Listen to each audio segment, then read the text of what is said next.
요즘 뜨는 핫플레이스, 텅 빈 폐 건물 싹 갈아엎으세요. 대표님, 요즘 힙스터들의 성지 알고 계세요? 당연하죠. 저도 가족이랑 주말에 외출을 자주 다녀 을지로나 성수 쪽에 종종 가거든요. 거기 가면 뭐 예쁜 카페도 많고 식당도 많은 동네죠. 이 동네들의 특징이 폐 공장이나 창고를 리모델링해서 레트로한 느낌을 살린 상가가 많다는 점이에요. 힙스터 성지라고 불리는 성수동이나 을지로 같은 동네에 폐공장을 리모델링한 상가들이 많은 이유가 뭘까요? 우선 뭐 여러 가지 요인들이 있는데 가장 근본적인 이유는 뭐 돈이겠죠. 정민 씨도 알고 있듯이 주요 상권들의 임대료가 비싸다 보니 좀 더 저렴한 공간을 찾아 이동하게 된 거죠. 이런 과정에서 여러 상가들이 모여 상권이 만들어지는 거예요.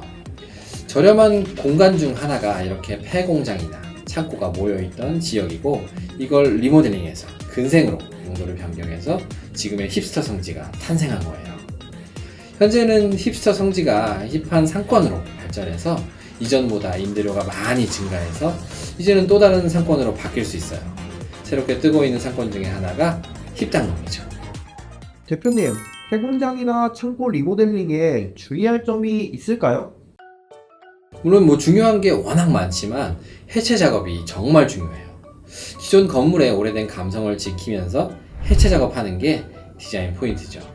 하지만 디자인만을 위해 아무렇게나 막 해체를 하면 위험하고 심의 통과도 어려우니까 안전성과 디자인을 모두 만족시키는 게 리모델링의 핵심 포인트예요. 이런 상가는 분위기가 정말 중요하거든요. 그러면 외벽은 공사하지 않고 내부만 철거하면 되는 걸까요? 그러면 큰일 나요. 레트로한 외관과 다르게 세심한 공사가 필요하거든요. 예를 들면 창문이 없는 건물에 창문을 새로 넣는다고 하면 벽을 자르고 끝이 아니에요. 벽을 자르는 것부터가 엄청난 기술이 필수입니다.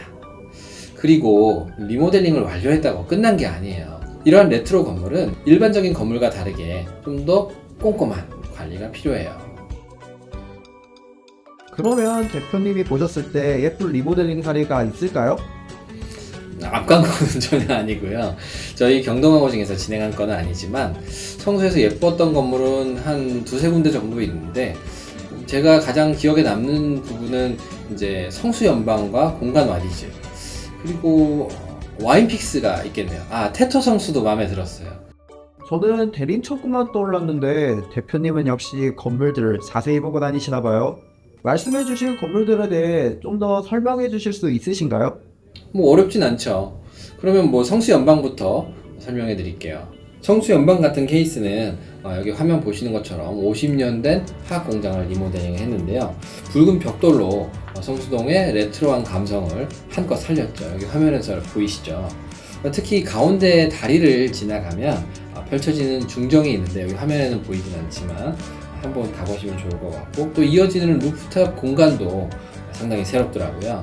그리고 제가 두 번째 말씀드렸던 이제 공간 와디즈라는 건물에 대해서 설명을 드리려고 하는데, 이 건물은 이제 보시면 기존에 이렇게 있던 건물을 리모델링 하면서 이렇게 쇼룸으로 꾸민 공간인데, 좀 구체적으로 보시면 외관 부분은 이제 외벽 부분은 그대로 놔두고 창호를 좀 크게 뚫었다고 보시면 되거든요. 그리고 기존에 이제 주차장으로 사용하던 부분들을 리모델링 하면서 이렇게 정원으로 꾸며서 어떻게 보면 좀 비슷하긴 하지만 나름대로 약간 분위기를 바꾼 그런 리모델링 형태라고 볼 수 있겠습니다. 물론 이제 제가 보는 관점에서는 기왕 진행하는 것 좀 대대적으로 리모델링 했으면 좀 더 좋았지 않았을까, 그런 생각이 들기는 하네요. 정민씨 혹시 와인 좋아해요?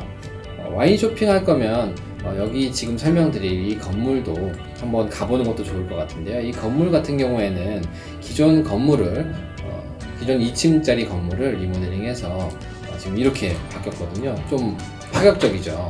기존에 이제 2층에 있던 창호 부분을 다 막아서 이렇게 디자인을 한 거거든요. 좀 독특한 디자인인데, 요즘에는 뭐 노출 콘크리트 디자인이 흔하지만 그래도 볼 때마다 상당히 과감한 디자인이라는 게 느껴져요.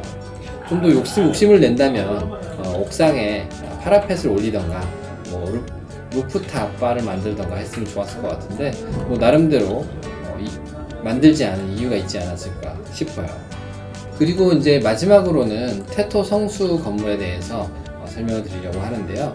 이 건물 같은 경우에는 이제 앞서 설명드렸던 그 건물과는 약간 다르게 건물이 상당히 좀 높았었어요. 기존에도 이제 5층짜리 건물이었는데 이제 리모델링을 하면서 이 공용부 외벽 부분을 이렇게 리모델링을 진행을 했고 1, 2층 부분들을 이제 커튼홀로 리모델링을 했습니다. 그리고 이 윗부분 3층 부분부터는 이렇게 광고판을 이용해서 디자인을 했는데 아마 저라면 커튼홀을 5층까지 이렇게 만들어서 좀 더 웅장하게 만들면 좋지 않았을까 약간 그런 아쉬움이 좀 드는 그런 건물이었습니다. 성수는 전반적으로 부분 리모델링이 많은 것 같네요. 솔직히 우리는 대수석 같은 전체 리모델링을 많이 하지 않나요? 맞아요. 왜냐하면 건물의 기능성과 편의성까지 고려해서 설계 디자인을 하기 때문이에요.